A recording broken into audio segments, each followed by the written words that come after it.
एक बार युधिष्ठिर जी ने भगवान कृष्ण से एकादशी के व्रत के बारे में पूछा। धर्मराज युधिष्ठिर कहने लगे कि हे भगवान, मैंने कार्तिक शुक्ल एकादशी अर्थात प्रबोधिनी एकादशी का विस्तार वर्णन सुना। अब आप कृपा करके मुझे मार्गशीर्ष माह के कृष्ण पक्ष की एकादशी के विषय में भी बताइए। इस एकादशी का क्या नाम है तथा इसके व्रत का क्या विधान है, इसकी विधि क्या है, इसका व्रत करने से किस फल की प्राप्ति होती है। कृपया यह सब विधान पूर्वक कहिए। भगवान कृष्ण बोले, मार्गशीर्ष माह के कृष्ण पक्ष में आने वाली इस एकादशी को उत्पन्ना एकादशी कहा जाता है। यह व्रत शंखोद्वार तीर्थ में स्नान करके भगवान के दर्शन करने से जो फल प्राप्त होता है उसके बराबर पुण्य मिलता है। व्रत करने वाले भक्त को चोर, पाखंडी, निंदक, मिथ्याभाषी तथा किसी प्रकार के पापी से बात नहीं करनी चाहिए। इसका महात्म्य मैं तुमको कहता हूँ, ध्यान पूर्वक सुनो। युधिष्ठिर कहने लगे कि हे भगवान, आपने हजारों यज्ञ और लाख गोदान को भी एकादशी व्रत के बराबर नहीं बताया, सो यह तिथि सब तिथियों से उत्तम कैसे हुई, बताइए। भगवान कहने लगे, युधिष्ठिर, सतयुग में मुर नाम का दैत्य उत्पन्न हुआ। वह बड़ा बलवान और भयानक था। उस प्रचंड दैत्य ने इंद्र, आदित्य, वसु, वायु, अग्नि आदि सभी देवताओं को पराजित करके भगा दिया। तब इंद्र सहित सभी देवताओं ने भयभीत होकर भगवान शिव से सारा वृत्तांत कहा और बोले, हे कैलाशपति, मुर दैत्य से भयभीत होकर हम सब देवता मृत्युलोक में फिर रहे हैं। तब भगवान शिव ने कहा, हे देवताओं, तीनों लोकों के स्वामी, भक्तों के दुखों का नाश करने वाले भगवान विष्णु की शरण में जाओ। वे ही तुम्हारे दुख को दूर कर सकते हैं। शिव जी के ऐसे वचन सुनकर सभी देवता क्षीर सागर में पहुँचे। वहाँ भगवान को शयन करते देख हाथ जोड़कर उनकी स्तुति करने लगे कि हे देवताओं द्वारा स्तुति करने योग्य प्रभु, आपको बारंबार नमस्कार है। देवताओं की रक्षा करने वाले मधुसूदन, आपको नमस्कार है। आप हमारी रक्षा करें। दैत्यों से भयभीत होकर हम सब आपकी शरण में आए हैं। आप इस संसार के कर्ता, माता पिता, उत्पत्ति और पालन करता और संहार करने वाले हैं। सबको शांति प्रदान करने वाले हैं। आकाश और पाताल भी आप ही हैं।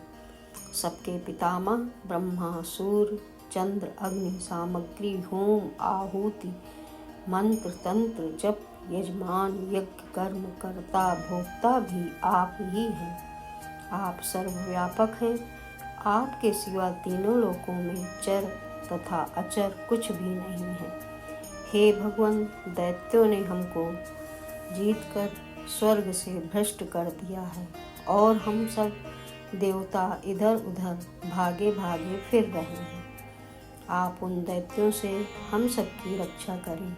इंद्र के ऐसे वचन सुनकर भगवान विष्णु कहने लगे कि हे इंद्र, ऐसा मायावी दैत्य कौन है जिसने सब देवताओं को जीत लिया है? उसका नाम क्या है? उसमें कितना बल है और वह किसके आश्रय में है तथा उसका स्थान कहाँ है? यह सब मुझसे कहो। भगवान के ऐसे वचन सुनकर इंद्र बोले, भगवान, प्राचीन समय में एक नाड़ी जंग नामक राक्षस था। उसके महापराक्रमी और लोक विख्यात मुर नाम का एक पुत्र हुआ। उसकी चंद्रावती नाम की नगरी, उसी ने सब देवताओं को स्वर्ग से निकालकर वहाँ अपना अधिकार जमा लिया है। उसने इंद्र, अग्नि, वरुण, यम, वायु, ईश चंद्रमा, नैऋत्य आदि सबके स्थान पर अधिकार कर लिया है। सूर्य बनकर स्वयं ही प्रकाश करता है, स्वयं ही मेघ बन बैठा है और स्वयं अजेय है। हे असुर निकंदन, उस दुष्ट को मारकर देवताओं को अजय बनाइए। यह वचन सुनकर भगवान ने कहा, हे देवताओं, मैं शीघ्र ही उसका संहार करूंगा। तुम चंद्रावती नगरी जाओ। इस प्रकार कहकर भगवान सहित सभी देवताओं ने चंद्रावती नगरी की ओर प्रस्थान किया।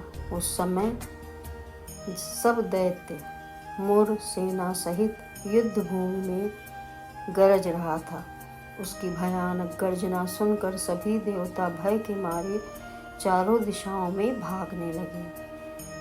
जब स्वयं भगवान रणभूमि में आए तो दैत्य उन पर भी अस्त्र शस्त्र आयुध लेकर दौड़े। भगवान ने उन्हें सर्प के समान अपने बाणों से बीध डाला। बहुत से दैत्य मारे गए, केवल मुर बचा रहा। वह अविचल भाव से भगवान के साथ युद्ध करता रहा। भगवान जो भी तीक्ष्ण मार चलाते वह उसके लिए पुष्प सिद्ध होता। उसका शरीर छिन्न भिन्न हो गया, किंतु वह लगातार युद्ध करता रहा। दोनों के बीच मल्ल युद्ध भी हुआ। 10,000 वर्ष तक उनका युद्ध चलता रहा, किंतु मुर नहीं हारा। थककर भगवान बद्री का आश्रम चले गए। वहाँ हेमवती नामक सुंदर गुफा थी। उसमें विश्राम करने के लिए भगवान उसके अंदर प्रवेश कर गए। यह गुफा 12 योजन लंबी थी और उसका एक ही द्वार था। विष्णु भगवान वहाँ योग निद्रा की गोद में सो गए। मुर भी पीछे पीछे आ गया और भगवान को सोया देखकर मारने को उद्यत हुआ। तभी भगवान के शरीर से उज्ज्वल कांतिमय रूप वाली देवी प्रकट हुई। देवी ने राक्षस मुर को ललकारा, युद्ध किया और उसे तत्काल मौत के घाट उतार दिया। श्री हरि जब योग निद्रा की गोद से उठे तो सब बातों को जानकर उस देवी से कहा कि आपका जन्म एकादशी के दिन हुआ है, अतः आप उत्पन्ना एकादशी के नाम से पूजित होंगे। आपके भक्त भी वही होंगे जो मेरे भक्त हैं। जय श्री हरि, जय श्री हरि, जय श्री हरि।